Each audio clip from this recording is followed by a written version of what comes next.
ፈበደአ ቢልዕልሚ አላህ ስብሓነሁ ወተዓላ ጀመረ ማለት ነው በእውቀት ቀብለ ልቀውሊ ወልዓመል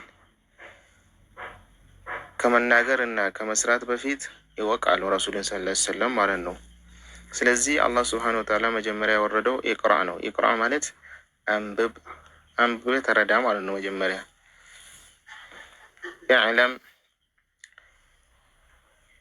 እወቅ አሉ። ረሒመከላሁ አላህ ይዘንልህ የዚህ ኪታብ ባለቤት ናቸው። የኢማም ቡኻሪ ንግግር አልቆ የሙሐመድ ብን አብዱል ወሃብ ነው ማለት ነው። አሁን ኢዕለም እወቅ ረሒመከላህ አላህ ይዘንልህ አላህ ይዘንልሽ አነሁ የጅቡ ዐላ ኩሊ ሙስሊሚን አነሁ ጉዳዩ የጅቡ ግድ ይሆናል ዐላ ኩሊ ሙስሊሚን በሁሉም ወንድ ሙስሊሞች ላይና ወሙስሊመቲን ሴት ሙስሊሞች ማለት ነው። ተዓሉሙ መማሩ ሀዚህ ሰላሲ ልመሳኢል እነዚህ ሶስቱን ጠቃሚ ነገሮች መማሩ ግዴታ ይሆናል። ወልዓመሉ ቢሂና በተማርነው ነገር ደግሞ መስራት በእነዚህ ሶስቱ መስራትም ግድ ነው ማለት ነው። አልኡላ የመጀመሪያው አነ አላህ ኸለቀና አላህ ስብሓንሁ ወተዓላ ፈጠረን፣ ወረዘቀና ከሲሳዩም ለገሰን፣ ወለም የትሩክና ሀመለን በከንቱ አልተወንም ማለት ነው። ወለም የትሩክና አልተወንም ሀመለን በከንቱ ማለት ነው። በል ይልቁንም አርሰለ ኢለይና ወደኛ ልኳል ረሱለን መልእክተኛን ፈመን አጣዐሁ እሱን የታዘዘ ደኸለ ልጀና ጀነት ገባ። ይገባን ማለት አይደለም፣ ይሄ ቃል ገባ ማለት ነው። ስለዚህ ትርጉሙ መግባቱ የተረጋገጠ ነው ማለት ነው። ወመን ዐሳሁ እሱን የጣሰ ደኸለ ናራ ይሳት ገባ። እሱም መግባቱ የተረጋገጠ ነው፣ እሳቸውን የጣሰ ማለት ነው። ወደሊሉ ቀውሉሁ ተዓላ መስረጃችን የአላህ ቃል ነው። ኢና አርሰልና ኢለይኩም እኛ እኮ ወደ እናንተ ልከናል፣ ረሱለን መልእክተኛን፣ ሻሂደን መስካሪ አድርገን፣ አለይኩም በእናንተ ላይ፣ ከማ አርሰልና ልክ እንደላክነው፣ ኢላ ፊርዓውነ ረሱላ ወደ ፍርዓውን መልእክተኛ እንደላክነው ወደ እናንተም ልከናል። ወደ እኛም ተልኳል ረሱል ሰለላሁ ዐለይሂ ወሰለም ነው መሐመድ ማለት ነው። ወደ ፍርዓውን ልክ ወደ ፍርዓውን ሙሳን እንደላካቸው ወደ እኛም ነቢ መሐመድ ሰለላሁ ዐለይሂ ወሰለም ልኳቸዋል።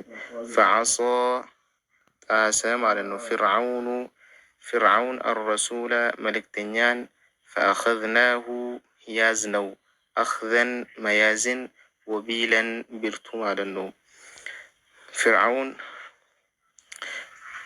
ሙሳን ጣሰው፣ አላህ ስብሓነሁ ወተዓላ ብርቱ የሆነ አያያዝን ያዘው ማለት ነው ትርጉሙ። አሳኒየቱ ሁለተኛ አነ አላህ እኮ ላ የርዳ አይወድም አንዩሽረከ መዐሁ ከሱ ጋር አንድም አካል አጋር ሆኖ እንዲመለክ ፊ ዒባደቲሂ በአምልኮ ውስጥ ማለት ነው። አሐዱን አንድም ሰው ላ መለኩን ሙቀረቡን የቅርብ መላኢካ እንኳ ቢሆን ማለት ነው። የእሱን ህግ የማይጣሱ እሱ የታዘዘውን የሚቀበሉ እንኳ ቢሆኑ፣ ወላ ነቢዩ ሙርሰሉን ልክ አላህ ስብሓነሁ ወተዓላ መርጦ የላካቸው መልእክተኛ እንኳ ቢሆኑ መመለክ አይገባቸውም።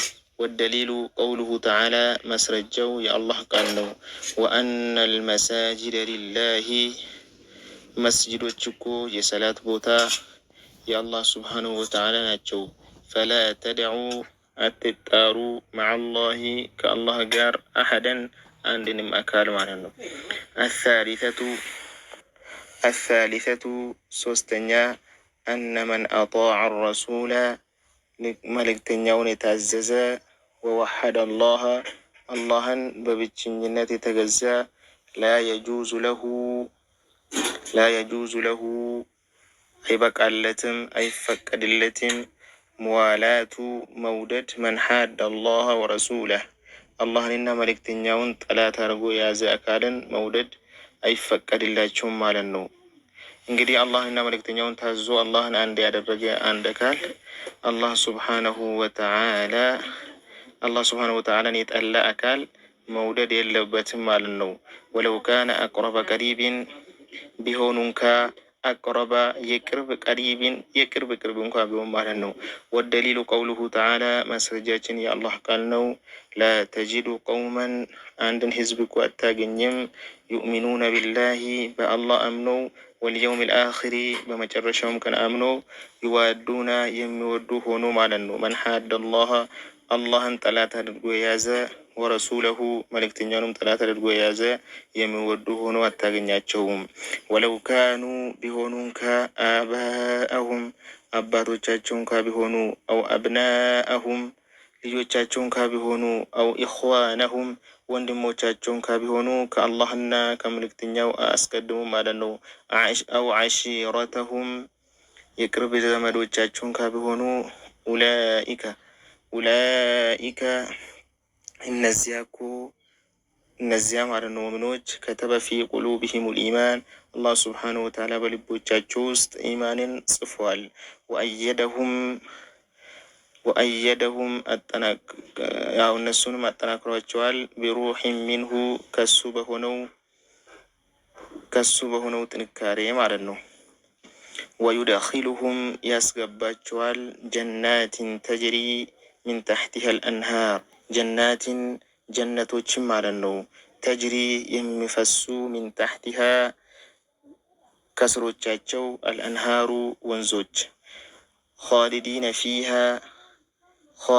ፊሃ አላህ ስብሓነሁ ወተዓላ ያስገባቸዋል በውስጧ ማለት ነው። ረዲየላሁ አንሁም አላህ ይውደድላቸው መልካም ስራቸውን ይቀበላቸው። ረዲየላሁ አንሁም አላህም ከነሱ ወደደ ማለት ነው።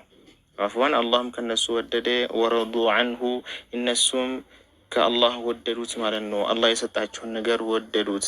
አላህም ስብሓነሁ ወተዓላ እነሱ የሰሩትን ወደድላቸው። ኡላኢከ እነዚያ ሒዝቡላሂ የአላህ ስብሓነሁ ወተዓላ ሒዝብ ይባላሉ፣ ጀማዓ ማለት ነው። አላ አዋጅ ስሙ ኢነ ሒዝበላሂ የአላህ ሒዝቦች ጀማዓዎች ሁሙል ሙፍሊሁን እነሱ ስኬትን ያገኙ ሰዎች ናቸው። ሙፍሊህ ማለት እንግዲህ ከአዛብ ነፃ ወጥቶ ወደ ጀነት የገባ ሰው ነው።